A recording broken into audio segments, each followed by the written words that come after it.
said my words. You know, he apologized.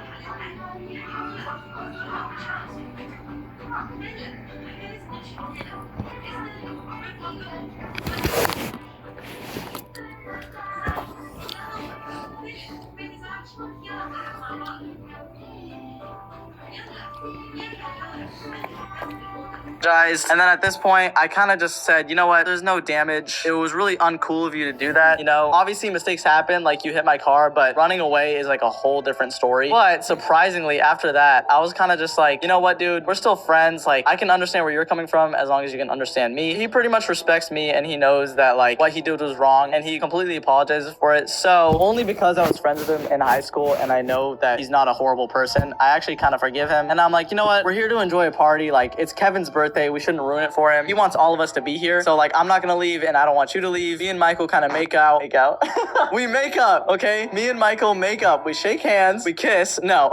We shake hands, and we're just like, yo, water under the bridge. No damage happened. I'm not gonna call the cops. I'm not gonna call insurance. Let's just forget about it, okay? So then I take my car and I park it back up in the driveway, and we all have a good time at the party. So luckily, there was no damage on that, but I've actually been in 2 accidents, not 1. The first accident I was not so lucky in, and that first accident happened all the way back in high school when I was actually using my brother's car to get to school every day because I just got my license and I couldn't afford my own car yet, you know? I was working at Chipotle at the time and going to school, and my brother never used his car in the morning, so he just said I could use it if I wanted to. So I was like, yeah, of course. It's about a month into school. I'm driving the car every single day, and then one of the times I'm going down the road just on my regular route to school, listening to some music, and right at this intersection, some guy just cuts straight in front of me and hits me straight on. I think I have a picture of it. I'll put it right here. This is what my brother's car looked like after the crash, and if you look at it, it looks like it's fixable, right? Like, you can get it repaired. Anyways, at this point, when he crashes into me, I start just holding down my horn. I'm like, what are you doing? Like, why would you just pull in front of me like that? There are so many cars here. And to my surprise, I get out, and it's a full-grown man taking his daughter to school too. Like, his daughter goes to the same school, and he's just driving her there. So I'm like, there's no way this guy is like twice as old as me, and he makes that kind of mistake. It was such a simple mistake. The cops come out after we get into this crash. All the traffic behind me is fully blocked up. Like, there's nobody passing us because we're just in the middle of the road right here with our crash. The officer comes out and he's like, hey, can we move the cars out of the road and then assess what happened? I'm like, yeah, I'll try and drive it. I'm able to drive it into like some parking lot with this other guy that crashed into me. I'll show a picture of his car as well right here. That's what his car looked like compared to my car. And then I start talking to the police. I call up my dad and I tell him, hey dad, I just got into a car accident on my way to school. And then he's like, okay, I'm on my way. My dad starts driving on his way there. But while I'm waiting for my dad, I have to talk to this police officer because, you know, you just got into a car accident. He has to figure out what's going on. We got to get paperwork done. So the police officer starts talking to me and he says, okay, tell me exactly what happened. So I tell him I was going straight on the road. I had the right of way. There was no reason for me to stop. And then this guy just makes a turn and goes straight in front of me and crashes into my car. And so the police officer is like, yeah, okay, that was most definitely his fault. You should definitely get his insurance and everything, which I did. But then he says that he can't report the accident. What? You can't report the accident? Why? He tells me, well, it's because it was a very minor accident, but unfortunately your car is probably totaled. What? So it was a minor accident, but my car is totaled. That seems like 2 completely different things. How can it be minor, but my car is gone, you know? And my brother's car, by the way, not my car. This is my brother's. He tells me, yeah, it was a minor accident, so like there's not really anything to really report. We got it resolved. It's his fault, but your car is probably not going to be drivable. Once again, look at the photo. This car does not look like it's totaled. It looks like I could easily fix it, right? Just get this guy's insurance money, get some shop to fix it. It'll be driving again. And he's like, no,